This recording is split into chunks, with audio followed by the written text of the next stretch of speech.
Some days ago, the Central Bank of Nigeria revoked the banking license of Heritage Bank PLC. When the Central Bank was asked why, the bank stated that the persistent financial instability and breach of regulatory requirements by the bank for years made the revocation a needed move. But the question on the minds of many people is, why did it take so long for the CBN to revoke the license of Heritage Bank? And why wasn't an acquisition like we saw when Access Bank acquired Intercontinental Bank, or a merger like we saw happen between Access Bank and Diamond Bank happen this time around for Heritage Bank? With my guest on the show today, we'll look at this and even more. Welcome to MarketSquare. My name is Oluwapelumi, where I'm glad you joined in today. Before we delve right in with my guest, let's do the numbers.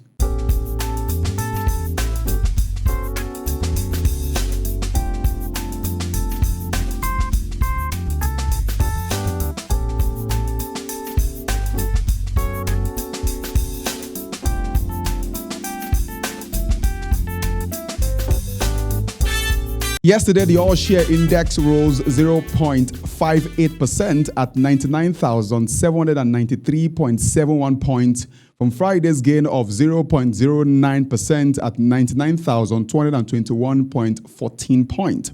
Investors gained yesterday to the tune of about 323.98 billion naira as market capitalization increased to 56.45 trillion naira, and year-to-date returns stood at 33.46%. Now, the total volume traded advanced by 148.33% to close at 963.54 million naira, valued at 13.50 billion naira, and traded in about 8,657 deals. Fidelity Bank was the most traded stock by volume and value with about 605.26 million naira and 6.3 billion naira in units traded respectively.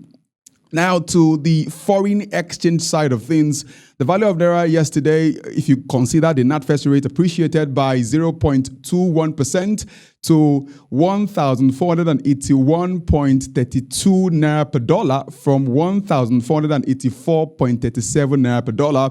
And on the Bureau de Change rate, the Bureau de Change rate appreciated yesterday by 0.34% from 1,482 naira per dollar to 1,477 naira per dollar. So let me take you some years back. In 2006, the CBN revoked the license of the old Societal General Bank of Nigeria. I hope I got that right, for failing to meet the capital requirement of 25 billion naira for a national bank.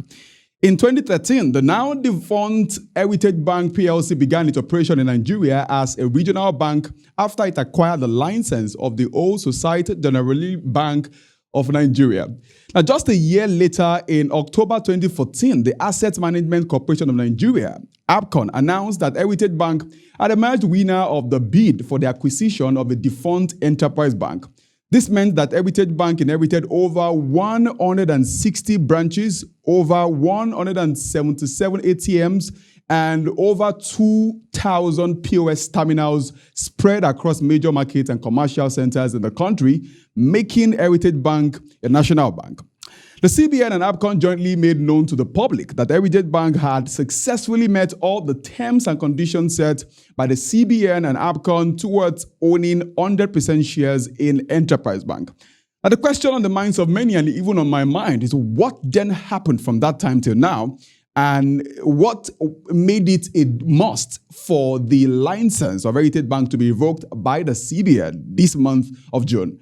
My guest today is a performance and business growth catalyst. He is the director of the Dr AAA company. Ladies and gentlemen, please welcome Dr Alfred Adeniyi Atiba. Welcome to the show, sir.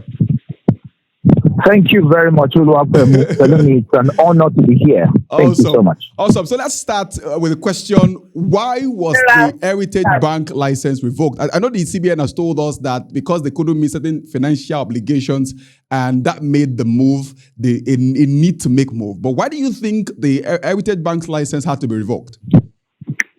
Okay, so CBN actually, from the information that they were able to process, we discovered that the CBN revoked the Heritage Bank's license due to, the bank's failure to meet the required minimum capital adequacy ratio, And then also we discovered that many of there were some poor risk management practices by the management. In the country like ours, and even in Africa, I've discovered personally that our problem has never been resources, but resourcefulness. And that's the problem. That's a major problem. So there were major, management malpractices, and then of course there were some, insider related lending issues. When you use sentiments to do business. So the CBN just, looked at it and they decided, what, this is not going to help.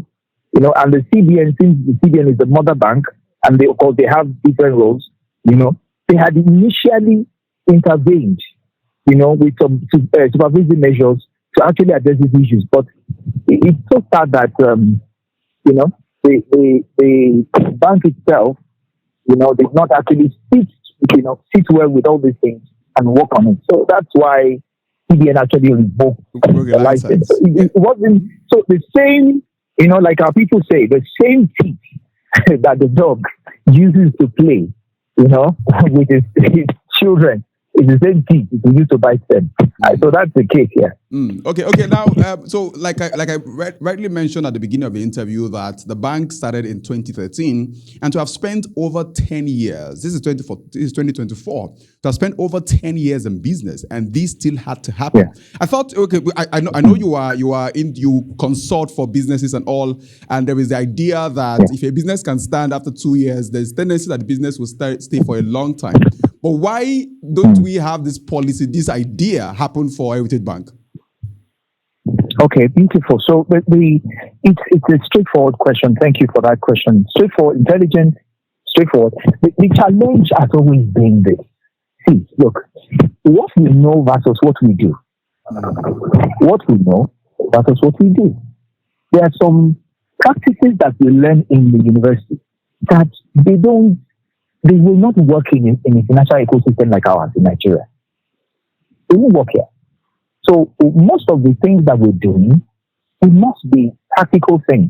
My management style is that we can test. In fact, that's the way it should be. If you use the concept of idea thinking and design thinking, you have to test. You come up with the ideation, you come up with the prototype, you test it. So most of the policies that the bank, they're using, I feel that they were not tried and tested. And then when you bring sentiments to business, it causes a lot of trouble. So, yes, 10 years. It doesn't mean the fact that you are 10 years. A 10-year-old can be a 10-year-old baby. Just like we can have a 50-year-old that is still a boy. So it's not about the age, rather it's about, okay, so just some minutes earlier, we were discussing with a 25-year-old what she has achieved. Fathers who are 80-something have not achieved it. That has nothing to do with age. It has to do with experience, exposure, competence, experimentation. So that's what's going on. It's not about how long you've been in business. Sometimes it's also about how strategically positioned you are. And it looks to me that some Nigerian businesses, including some of our banks, they behave as if they're local companies. When you see an organization that has a global position, global outlook, you will see that it will keep on growing. So those are my observations. Oh, okay. But what do you think, how do you think this can impact on the financial ecosystem in Nigeria? I know the CBN has said that it will project some level of confidence to say that the CBN is on its toes after banks who don't do what they're supposed to do. But what other impact do you think this can have, positive and negative? You mentioned one for each.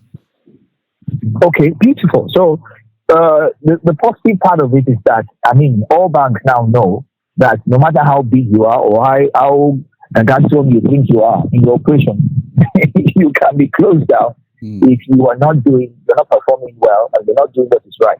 Because performance is, when we're measuring performance, there's some KPIs we look at, and these things are very important. So if, on the positive side, if this will put all banks on their toes, right, that nobody is above the law. That's number one. But if you look at it also, let me tell you this.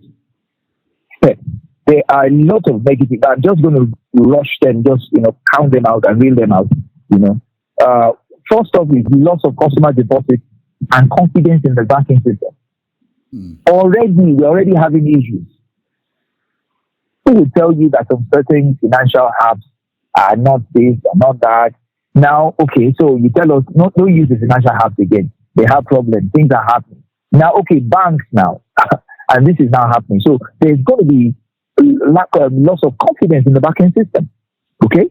Of course, disruption of banking services to individuals and businesses, because with this now, this is going to affect a lot of people. Now, NDIC has guaranteed that the money will get to people. I mean, CBN has assured people that, okay, NDIC is in charge, and they would actually give out the money. But still, it's going to disrupt a lot of things, and there'll be job losses, of course, Once that bank is closed, look at all the number of staff that will be laid off. Look at the number of people that will be in economic instability. We're going to have more people to feed, less money again, with what we have already, and then there's a potential systemic risk to the entire banking system. If CBN does not manage this well, we are going to be in trouble in Nigeria. It has to be properly managed. There has to be not just the money of the people, but also the staff. Because, you see, for me, there are two kinds of customers. We've got the internal customer and the what? And the external customer. So the internal customer is the staff, and the external are those that are outside. So these are some of these things. Of course, it will have a negative impact on the economy, and because it will reduce the credit ability. The people that were collecting money from people, even some other banks now, will even become more stringent about the way they release money. So once that happens, credit facilities will be affected. So these are some of the negative, impact that this can have. This closure is bringing. Okay, yeah. Well, no. Just this morning, before I did the morning brief, I checked in the news. I realized that Access Bank has acquired another bank in Tanzania. And to get to know that is happening at the time when we just saw how that the license of Heritage Bank got revoked. The question is, why didn't Access Bank even make the move to acquire Heritage Bank, for instance? What's the place of acquisition? What's the place of merger in business? What's the place of that if we cannot do that for our people here?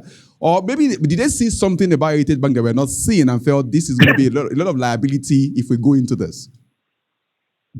Well, you see, a lot of things. Thank you for that question. A lot of things goes into play when it comes to this. I will share with you. There are a lot of questions we don't have answers to. So, at most, we can only assume, right?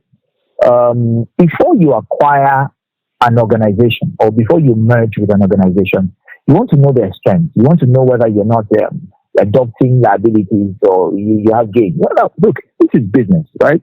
And when it comes to business, like I said, we found out that these guys, the Heritage Bank, actually made there were a lot of sentimental decisions and stuff. And before, I'm a student of Warren Buffett, and Warren Buffett has bought a lot of shares into a lot of organizations. And one of the things you need to understand is this: before Warren buys, he goes through the books. It's sad that even some of the so-called auditing that is being done, some of these banks are not well audited. It's safe, you give the auditors money and they give you something that you can actually use. So it's possible that Access Bank, I just say it's possible, Access Bank may have also heard, of course, they are industry players, when they have heard about this and they felt, maybe we're not going to do this. I mean, this bank is not healthy. I mean, let's talk about this. If you were the one, would you acquire a sick bank or you acquire a healthy bank? Come on, let's talk about it.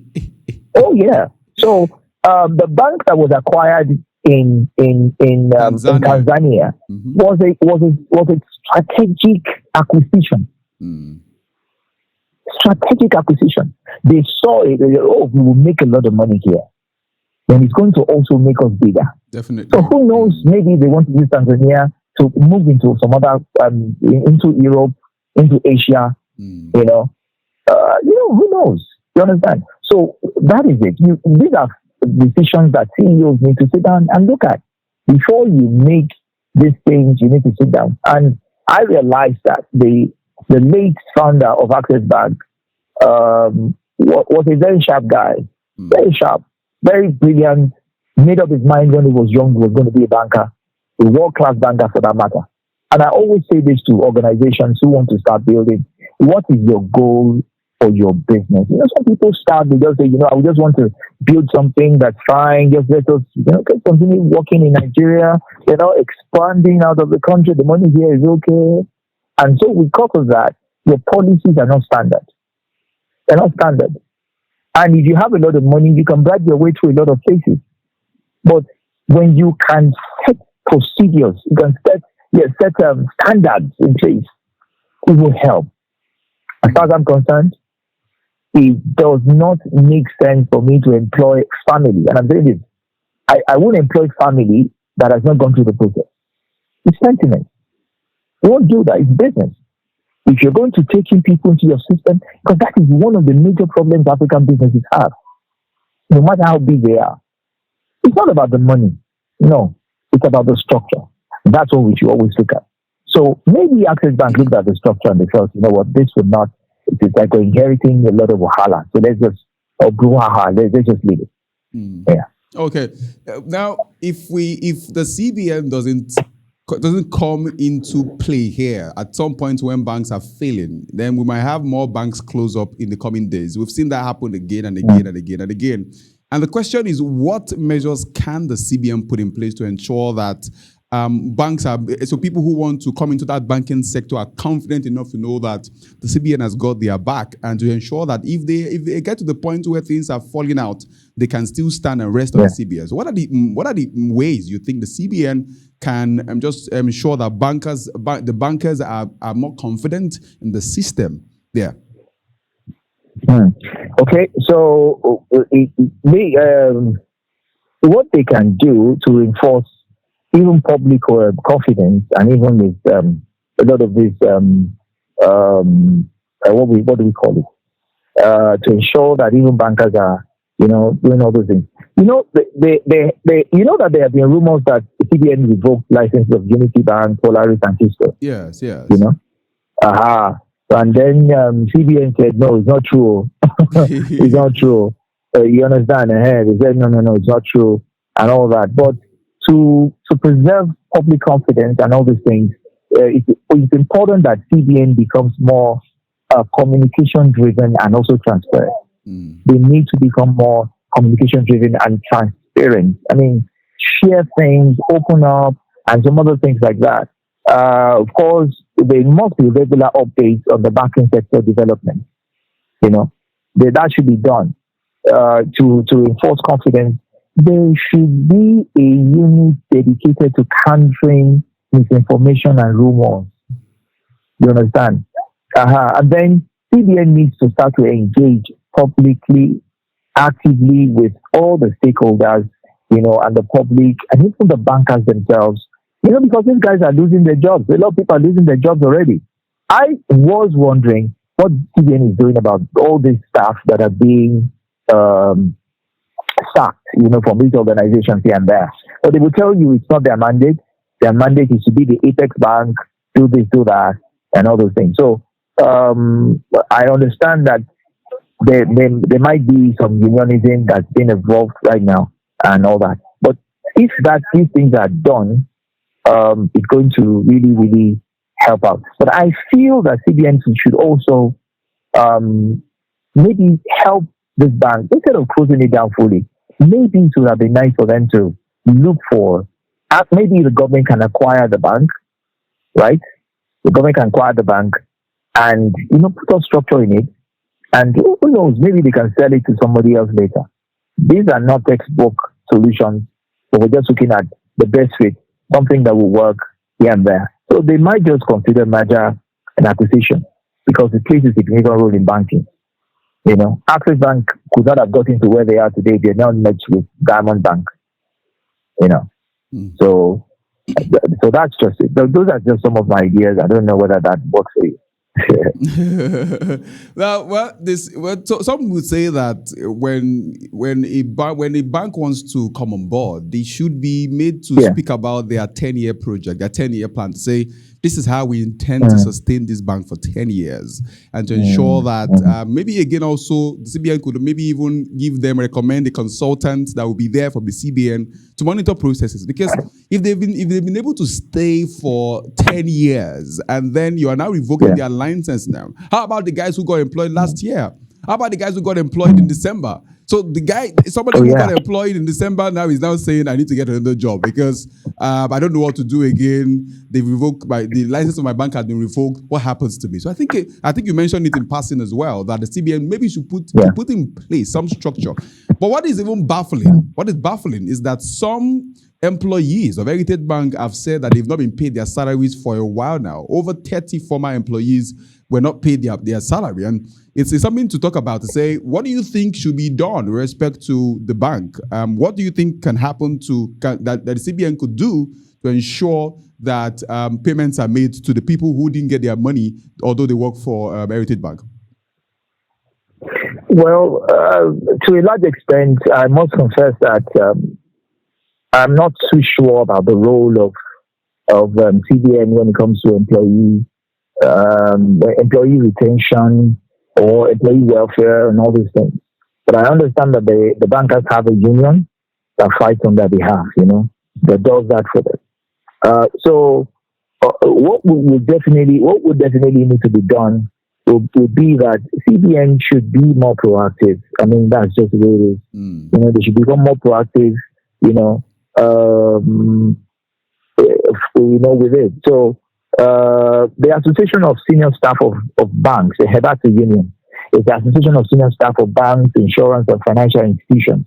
In fact, you know that they issued a threat to mobilize their affiliate trade unions and workers to actually pick at the head of the office due to, alleged wrongful termination and then also the failure to settle all the severance pay for more than 30 former employees. So, has beefy, that's beefy, that's the acronym. They actually wanted to do that.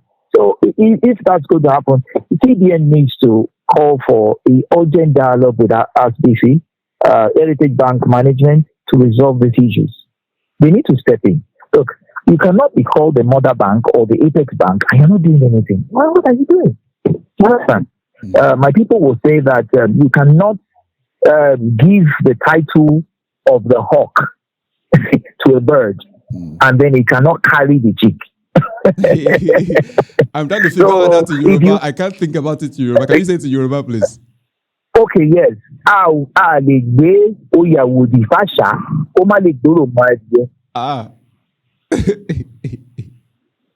understand? Yeah. So I mean, you can't say that you are this and you are not doing what your title is empowering you to do. They need to call for an urgent dialogue between HSBC and the management of Heritage Bank to resolve the issue on ground. And there must be fair settlement of the severance benefits for affected employees. For God's sake, if people labor, please reward them.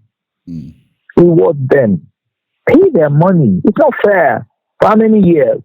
There should be an implementation of a comprehensive outplacement program. That's what I was talking about. There must be a program. Look, if you are sacked from here, where are you going to? They should find a place to move them into. And I think the government has done it before. Government has acquired some banks. Acquire this thing. This is where the government steps in. And then they look for somebody, could be a foreign investor, come and invest in this and buy this bank. And then so that people can keep employment. Do you know what the high unemployment rate in this country is causing? That's what is increasing crime. That's what is increasing suicide. And you're saying you want to reduce Yahoo gangsterism. That's how I call it. You want to reduce it. The Yahoo boys have increased everywhere now. There's nothing you can do about it because they don't have a job. If you have jobs, would they be doing that? That's it. So These are some of the things we need to look at. And then, of course, there should be protection of employee rights and interests. I don't see, look, the rate at which the banks just, what's the word, sack people, sack the employees, it's alarming for me. Very alarming. And there should be compliance with labor laws and regulations. I don't see labor laws and regulations being upheld, even in some government parastatals, not even say public sector. I mean, private sector, right? And then we should also look for support, find support for affected employees, okay, to access their deposit and their pension. Some of them, their money is even in the bank itself. So how do you handle this thing, right? So they should just identify potential buyers and investors to just take over Heritage Bank's assets and liabilities and then do something about it, like I've said. So these are some of my own philosophy and ideas that I feel for CBN as a mother bank, as the Apex Bank, this is what they should do. Okay. The Nigerian Deposit Insurance Corporation has been tasked with responsibility to liquidate the bank and also ensure that customers are paid their money as due. And you rightly mentioned about the fact that the impact of this revocation of license would affect many people. And we've spoken about that, so the fact that more persons are going to get unemployed, and the confidence of the people in banks will most likely reduce. And you have it that, and so people are talking about moving their money now to Access Bank, Zenith Bank, UBA. They have the idea that these banks are the strongest in the country and don't have trust in Unity Bank anymore, Polaris Bank and Keystone. And we may begin to see people close down their account in some of these banks because of the fear that they may not get their money. And I could even imagine the stress that, because I saw the requirement for people who want to get their money back, I saw the requirement they have to go to the bank, fill the form online. That's stressful, if you ask me. Now, but let's now look on because I know you are a consultant, and I wanted to talk to people who are now looking for jobs, because these guys, we say, you don't be lazy, apply for jobs. They applied. They got employed, and now they have been thrown into a state where they now have to look for jobs. And the question now is, well, what would you recommend to somebody who at the moment is thinking about what to do next? What do I do next? I've been sacked. What do I do next? What would you say to the person? Okay, so let me start with the wisdom I picked up from an uncle of mine when I started work somewhere. He said to me, the first day you enter an organization is the day you should start planning your exit. And that was heavy. That was really heavy for me, because you see, nobody can predict tomorrow, but you can prepare for tomorrow. All right, you can't predict what will happen, but you can prepare. That's where the concept of strategic thinking comes in. For me, I have certifications in planning, and these are things that we sit down to look ahead. Plan your life. When I say this to people that you need to develop a life plan, they think I'm joking. People only plan for a year. They don't plan for years. They don't plan. Some of the major organizations I've ever seen that are very successful, some of them have a 100-year plan. Yeah. Look at all the Japanese companies that are still existing today. Mention their names. Majority of them have a 100-year plan. I learned personally to adapt and put that into my life. So one of the questions I asked myself was, how long do I want to live? With God's help. Okay, so if God gives me a blank check, how many years do I want to live? So I sat down, identified that, and then I started planning. Look, your job is just a means to an end. But if you know what you want to spend your life doing, you can start building now. So for those who are out of job now, please don't panic. Be still. I remember there was a time that I was out of job for like 4 or 5 months. I was scattered, but it was something calmed me down. It helped me to do a SWOT analysis of myself. So I checked out what are my strengths, what are my weaknesses, what are the opportunities that I will have access to because of my person, because of my skill, my knowledge bank, and all these things. And then also, I also looked at the threats that would happen to me. Because you see, there's another one we use, it's called peso. You know, so you look at the political environment, the economic, the uh, social environment, you look at your technological environment, you know, you look at your the legal implications, and then of course, so these are things, that you need to look at. If you're able to weigh your life very well, make up your mind to invest in yourself first, so that when systems fail, you have a plan. And let me tell you this: some of us are looking for white collar jobs, but the real money is not in white collar jobs. How much are they paying in white collar jobs? Do you know how much? Let's be real here. We're here. This goes everywhere.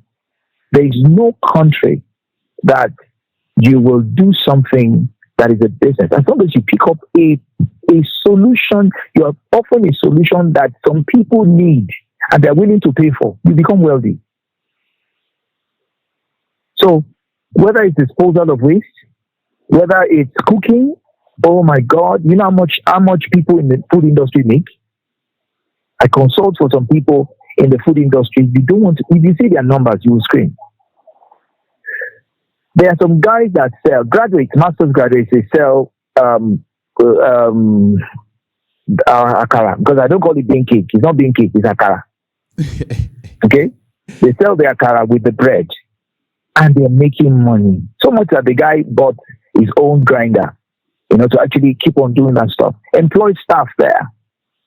There is money to be made if you are not proud. We need to get that into our system. One of the reasons why some people get into Yahoo Plus or whatever it is because they're too proud to stand somewhere and earn their livelihood. I was listening to a friend of mine this morning, and he said to me, he's a consultant now, a well-known consultant, Dr. Mike Oladipo. And he said something powerful. He said, I started Mike Oladipo Global Influence. He said 2006 as a security guard. Today he has traveled countries, training, influencing, doing everything. You need to sit down to discover yourself and then start to invest everything in yourself. And I also say to people who are working, make sure you have a side income stream, just in case anything happens. It's not fair on you to have only one stream of income. In this country, I paint this picture. Even Garden of Eden had four rivers. Garden of Eden had 4 rivers, supplying the garden itself. Cars have 4 wheels. 4 wheels. Right? Mm-hmm. Tables have four legs. Even chairs have 4 legs. Why? So I've said to myself, the minimum stream of income you should have is 4. And listen to those who are still working. Your salary is not for you to live on. Your salary is for you to invest for your life. Powerful. A larger percentage of your salary should go to you acquiring assets, building your side business, investing in yourself, so that in case anything happens, you have something to jump on. So let me stop there. Oh, wow. Thank you very, very much for sharing that. I'm hoping that anyone who at this time has lost his or her job due to the revocation of the license of Heritage Bank now has something to work with. Don't give up. Don't lose hope. Still, and just analyze. And you would see sooner than later that you would be able to spot opportunities and then even do more than you were doing before. Thank you for joining, Dr. Atiba. We're glad you joined us today. Thank you very much. Thank you. Thank you. Great to be on MarketSquare. Powerful program. I've watched that. Very great. Thank you for bringing me on. Thank you very much. Yes. To you watching right now, we're glad you joined in today. I'm sure you have questions to ask yourself. And maybe there's something that Dr. Atiba said that you want to just ask more questions about. You can put in the comments. And if you know anyone who has lost his or her job, due to the vocation of the lines of the Heritage Bank, you could send this link to the person to see and to learn and just see what is possible going forward. Don't lose hope, but still do have to follow us on all our social media platforms, on Facebook, on Facebook, on Twitter, on LinkedIn, on Instagram, and every platform possible. I'm told even on TikTok. Follow us on TikTok and you get to see our content. My name is Oluwapelumi Awe, and I look forward to seeing you on the next one. Bye.